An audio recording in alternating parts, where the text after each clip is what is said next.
So today we are going to see trusses problem in finite element methods. So let us understand what is a truss. Now here you will see the picture of the truss in the video. Truss is nothing but it is a structural member which is made up of few bars joined together in such a way that it can take some load. Now what kind of load a truss can take? So the truss can take either compressive load or tensile load. So basically it can take axial forces. So axial forces are of two types, compressive and tensile forces.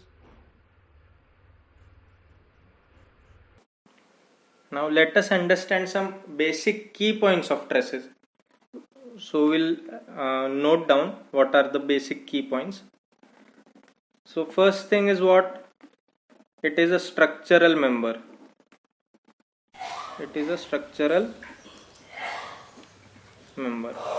So in the definition, these are the points which you need to remember always. Truss is a structural member, and how it is made up of? It is made up of bars.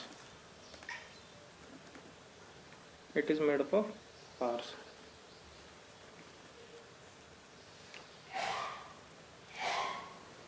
Now what kind of load it can take? So it can take axial load. So second point we can try. Okay, so now let us see how many types of trusses are there. So basically there are two types of truss.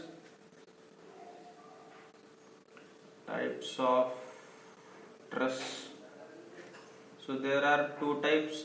One is plane truss. Plane truss is nothing but it is two-dimensional. And another is space truss. Space truss is nothing but three-dimensional. So 2 points we have covered. First is the basic definition of truss. Second is types of truss. Now let us see the characteristics of truss. So the first characteristic of truss is the joint displacement. Okay. The joint displacement of truss, it is neither in horizontal nor in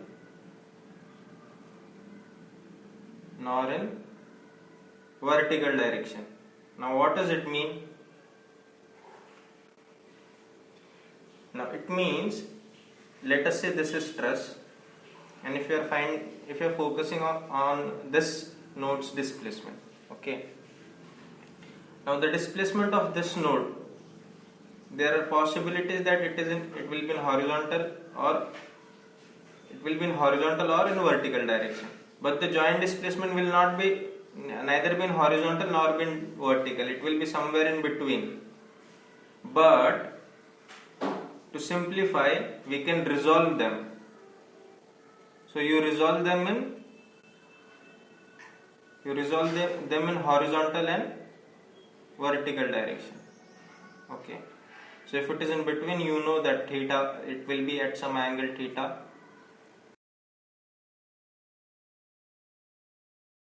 Now we have discussed earlier that it is made up of bars, and we know that bars will take only axial loads, that is compressive and tensile loads.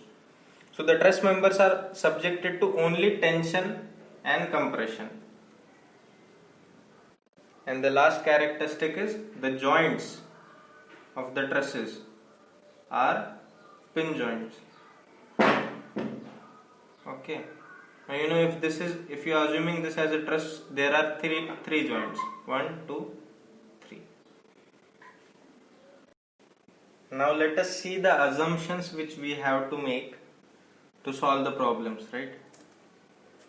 So you know in real world the problems are different, and when you solve theoretically the problems are different, because you have to assume many things in order to solve the problem.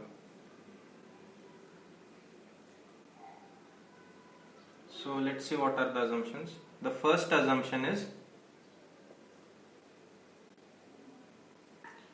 that the load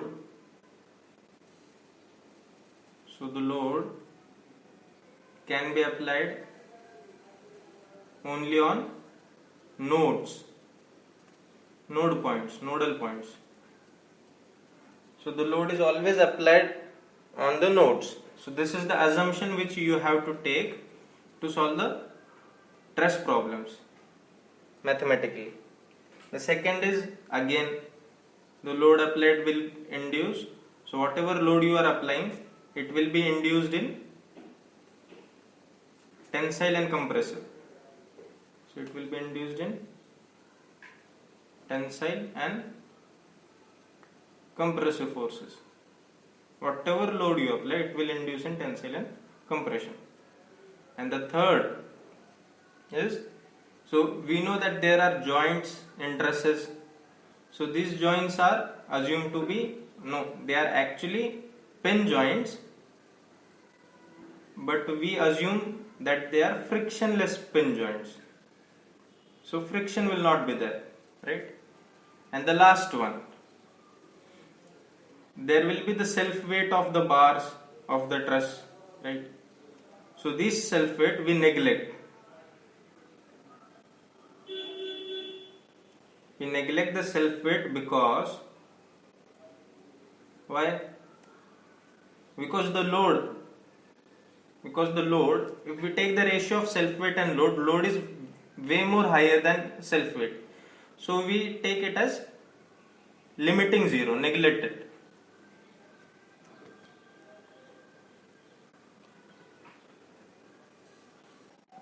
Okay, so now we will see types of coordinate system for trusses. So in general there are two types of coordinate system. One is local coordinate, right? And another is, yeah, you guessed it right, it is global coordinate, right? Now let us see what is the difference between local coordinate and global coordinate. Now assume this is my system, this pen is my system, right? Okay, and I need to find the coordinates of this. So in local coordinate, the origin will be there on the pen, right? So let's say I am assuming this as the origin, this tip as the origin. So this is my 0 point, and this is, let's say this is 1 centimeter. Okay, this is not 1 centimeter, but let us assume this is 1 centimeter. So this point will be 1. Okay, but when we talk about global coordinate, we take see the origin will not be there on the system, it will be somewhere outside or away from it. So let us say this is the page and here is the origin, this my finger, here is the origin. With respect to this, whatever coordinates will come, these are global coordinates of that system. Okay, I hope it is understood. So the basic key point which you need to remember is, in local coordinate the origin will be on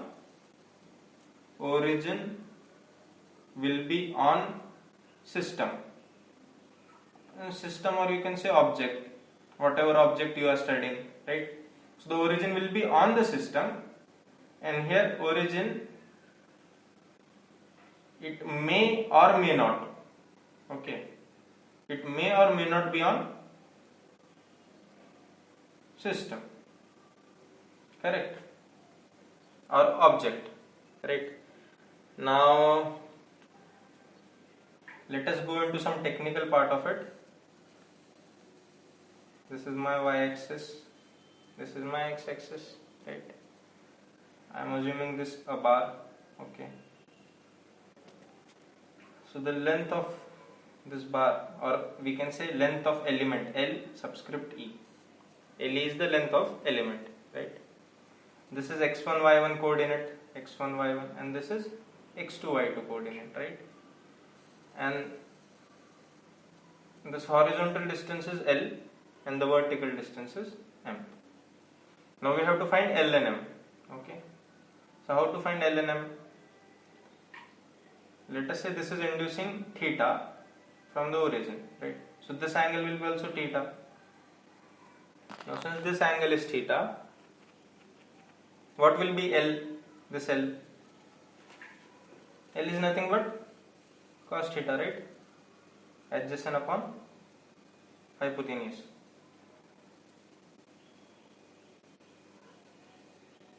So L is your cos theta, and since it is adjacent upon hypotenuse, it will adjacent is what? See, this is x1, this point is x1, right? So what will be this point on x-axis?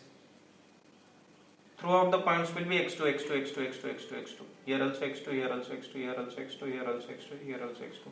So this will be also x2. So what will be this distance? x2 minus x1. So your adjacent will become x2 minus x1 and hypotenuse is LE, right? So this will become your formula to find LE. Now, this is how the formula has derived. You might know the formula, but I am telling you how it is derived. It is basic mathematics. So what will be M? If L is cos theta, M will be sin theta, right? And it will be opposite upon hypotenuse, or you can say perpendicular upon hypotenuse. So same way, this minus this. Now this is which point? Y2 point, right? And here throughout it is Y1. So it is Y2 minus Y1 upon LE. This is L and M formula, right? Now sometimes you may know LE and sometimes you may not know LE. So how to find LE, length of element? I will tell you what is the formula first. So LE is x2 minus x1's whole square plus y2 minus y1's whole square, right? I hope you are able to see. You are not able to see. So your length of element will be equal to square root of x2 minus x1 whole square plus y2 minus y1 whole square. Now if I tell you how this formula came, so this is the triangle, this is LE, this is M, this is L. Now tell me, according to Pythagoras theorem, or you can say, we know that cos theta is equal to what? x2 minus x1 by LE, and sin theta is equal to y2 minus y1 by LE, right? Now this is one equation, this is second equation. You add both the equations.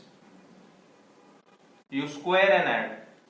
So it is cos square theta plus sin square theta in the LHS will be equal to what? x2 minus x1 by LE's whole square plus y2 minus y1 by LE's whole square, right? Now this cos square theta plus sin square theta, we know trigonometry, it will become 1. And if LE we take common and put on the other side, it will become LE square. So LE square is equal to what? x2 minus x1 whole square plus y2 minus y1 whole square, right? And how LE will come? LE will be, now you have to take square root. So square root of x2 minus x1 whole square plus y2 minus y1 whole square. So this is how LE has come, right? So far we know three formulas. One is LE, length of element. I'll write here. It is length of element, right? Other is L, which is horizontal distance. x2 minus x1 by LE. Now I told you how this came from trigonometry cos theta. And M is equal to y2 minus y1 by LE.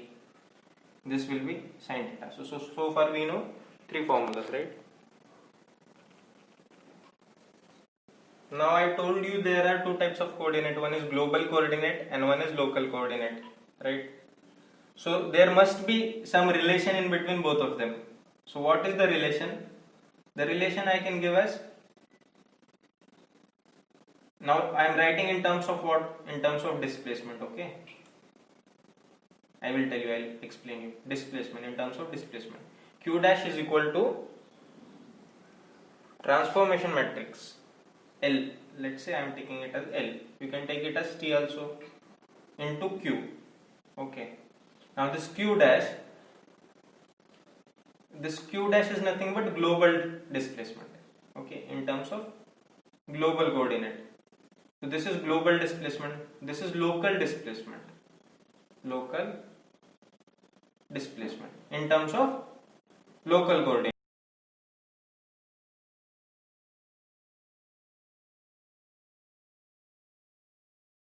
And this is nothing but transformation matrix. L. This L is called as transformation matrix. Now global displacement is equal to transformation matrix into local displacement. So if you know local displacement, you multiply it with transformation matrix, you will get global displacement. And if you know global displacement, you can find local displacement. You know one of them, right? You should know one of them.